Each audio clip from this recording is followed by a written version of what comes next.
الانجليش زي كل اللغات، زي ما بيكون في قواعد بتمشي عليها لازم برضو تعرف ان بيكون ليه شواذ لازم ناخد بالنا منها كويس قوي. من ضمن الشواذ دي هي ان انا لما بضيف ER بعد الفيرب عارفين انها بتخليه وظيفة، زي مثلا كلمة manage معناها يدير، ضفت لها ER بقت manager مدير.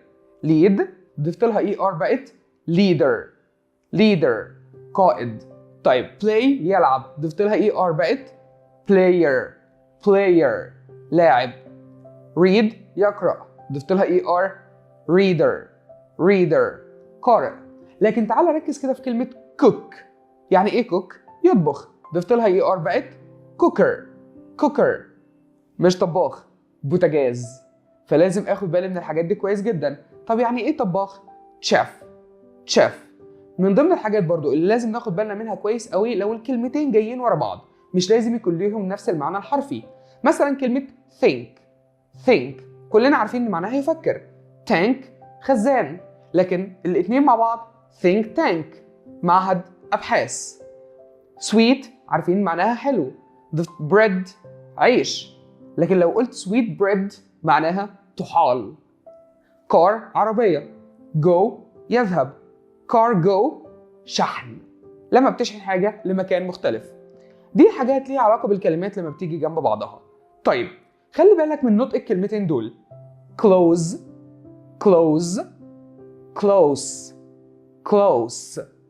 الكلمتين لو انت واخد بالك ليهم نفس عدد الحروف ونفس الترتيب، لكن لو جيت قلت close معناها يقفل verb، لكن لو جيت قلت close معناها قريب adjective.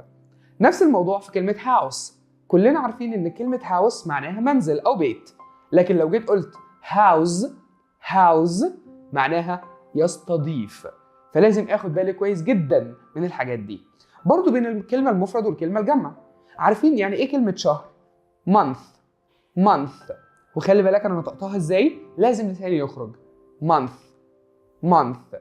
طب جمعها months مش months. يبقى هنا اخلي بالي من الفرق بين الاثنين، months. That's for today. That was Mr. Muhammad with you. See you inshallah in the next video. Bye bye. Concept. اتعلم انجليزي صح.